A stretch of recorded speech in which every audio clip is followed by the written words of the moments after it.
Lady and the Tramp Storybook. One Christmas morning, Jim Dear gave his wife, Darling, a very special present. It was wrapped in a box and tied with a pink ribbon. When Darling opened it, a tiny cocker spaniel puppy peeped out at her. "How sweet!" cried Darling. "What a perfectly beautiful little lady." And that was how Lady got her name. When Lady was 6 months old, she was given a beautiful blue collar. She was so proud, she rushed out to show it to her friends Jock and Trusty. Jock was a small, black Scottish terrier. Trusty was a big brown bloodhound. He had once been a famous police dog, but now he was old and he'd lost most of his sense of smell. "My, you're a full-grown lady now," said Jock. Lady felt that she was the luckiest, happiest dog in the whole world. A few weeks later, Jock and Trusty found Lady lying by her water bowl. She looked very sad. "What's wrong, lassie?" asked Jock. Lady explained that Jim Dear and Darling seemed upset with her, but she didn't know why. "I wouldn't worry," Jock said. "Darling is expecting a wee bairn." Lady looked confused. "He means a baby," Trusty explained. "Oh," said Lady, still confused. "What's a baby?" "A baby," Jock began, "is a cute little bundle of—" But before he could finish, a voice behind him said, "Trouble." Lady turned around to see who had spoken. Walking toward her was a scruffy but handsome dog called Tramp. "Remember, when a baby moves in, the dog moves out," he warned. At last the baby came. The whole family gathered around the cradle, including Lady, who thought the baby was wonderful. "We're going to be all right," she said to herself. Tramp was wrong. Nothing has really changed. A few months later, Jim and Darling went away to visit friends. Aunt Sarah came to look after the baby, and she brought her 2 Siamese cats with her. The cats were sly and mischievous. They raced through the house, frightening the canary, ripping the curtains, and tipping over the goldfish bowl. "What's all this?" cried Aunt Sarah when she saw the mess. "It must have been that dog." The cats rolled on the floor, pretending Lady had attacked them. "Bad dog," Aunt Sarah said to Lady. "Just you wait." Aunt Sarah took Lady straight to the pet shop to have a muzzle put on. Lady struggled as the shopkeeper fastened it over her face. Panicking, she tore out of the shop and raced down the street. She had to get away from Aunt Sarah. As Lady dashed across the road, she was nearly knocked down by a car. Terrified, she ran into a side street. Suddenly, a pack of stray dogs jumped out and began chasing her. Lady fled down an alley to escape, but a huge fence blocked her way.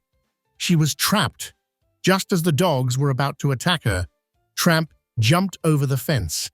He was a fierce fighter and quickly scared off the other dogs. Tramp walked back to Lady, who was shaking with fear.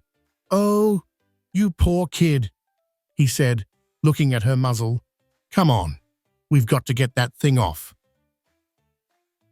Tramp led Lady to a nearby zoo, where they soon spotted a beaver who happily bit through Lady's muzzle. In a second, it dropped off, and Lady was free again. As the stars began to twinkle in the sky, Tramp said, "Come on, it's supper time." He led Lady to the back door of Tony's Italian restaurant. Tony's chef, Joe, was a friend of Tramp's and brought the couple a plate of spaghetti. While Tony and Joe played soft romantic music, Lady and Tramp shared a delicious meal. What a wonderful night, Lady thought.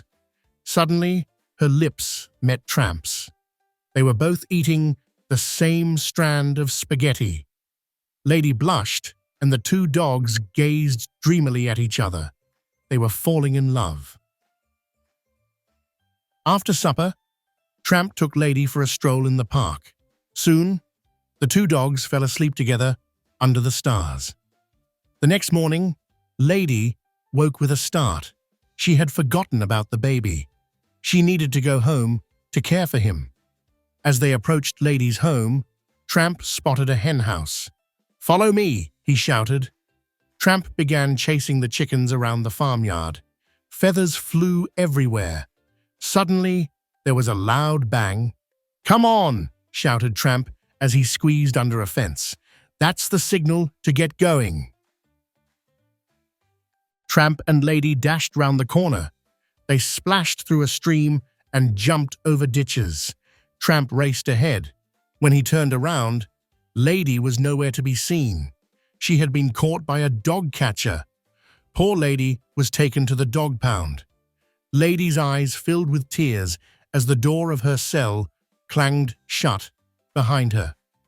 Before long, Aunt Sarah picked Lady up from the dog pound. She was very upset with Lady for running away. When they got home, she chained Lady to a doghouse in the backyard and yelled, "Stay there! Don't you make any noise, or I'll send you back to that pound." Lady was too miserable to do anything but lie there. Even her good friends, Trusty and Jock, couldn't make her feel better. Soon, Tramp came trotting into the garden with a big juicy bone for Lady. But Lady was angry with him. "It was all your fault," she cried. Tramp didn't understand. "What do you mean?" he asked. But Lady was too hurt to answer him. She just turned away and put her nose in the air. "It wasn't really my fault," Tramp said miserably. "I thought you were following me." When Lady refused to answer, Tramp set down her bone and left. Lady felt so unhappy that she lay down in the kennel and cried. Suddenly, she noticed two eyes glinting in the shadows. A huge rat was scurrying toward the house. Lady barked and tried to chase it away, but her chain held her back. Luckily, Tramp heard Lady barking. He ran back to see what was wrong. "It's a rat!" cried Lady. It ran up the side of the house and into the baby's room. In a flash, Tramp was inside the house, up the stairs, and through the nursery door. The rat was about to jump into the baby's crib when Tramp leaped at it. There was a terrible fight. Finally, Tramp trapped the rat and killed it. Outside, Lady managed to pull free from her chain. She raced inside the house and upstairs to the nursery. Aunt Sarah heard the commotion and came rushing into the nursery. She was sure that Lady and Tramp were responsible for the mess. "You vicious brutes!" she shouted, pushing Tramp into a cupboard with her broom. Then she dragged Lady downstairs and locked her in a dark, damp cellar. Aunt Sarah telephoned the dog pound and ordered them to come take Tramp away. The dog catcher arrived quickly. Jock and Trusty watched as Tramp was locked in the van. "I was certain he was no good the moment I saw him," Jock said. But Trusty wasn't so sure Tramp was to blame. Inside, a voice called, "Lady, Lady!" Jim and Darling had come home. Aunt Sarah started to tell them what naughty dogs Tramp and Lady had been. But Jim didn't believe her. Lady was barking, and he knew there was something wrong. "Look, she wants us to follow her upstairs," he said. They all rushed up to the baby's room and found Lady barking at the curtain. "What's the matter, Lady?" they asked. Jim looked behind the chair and saw the dead rat. Jock and Trusty heard everything Jim said. They realized that Tramp had saved the baby. The two began following the scent of the dog catcher's wagon. They were determined to free Tramp.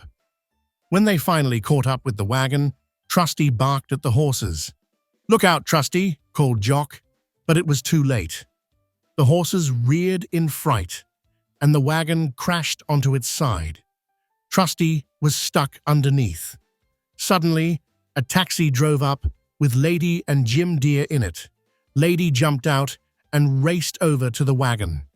"Tramp, are you all right?" she called through the netting. Tramp was safe, but Trusty had been crushed by the wheel. "He needs a doctor," said Jock, and they took Trusty to the hospital. A few months later, Jock and Trusty came to visit Lady and Tramp. Jim, dear, knew that Tramp had saved the baby and had taken him in. Now, Lady and Tramp were the proud parents of 4 little puppies. "They've got their mother's eyes," said Trusty. He looked fondly at 3 of the tiny puppies. "Aye, but there's a bit of their father in them too," said Jock, trying to stop the 4th puppy from chewing his coat. Lady and Tramp smiled. They were very proud of their new family.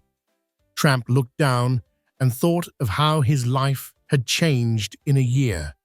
He couldn't be happier, and he knew they would all live happily ever after. This is the end of this storybook. If you enjoyed it, please subscribe for more storybooks like this one. Join us in our next adventure.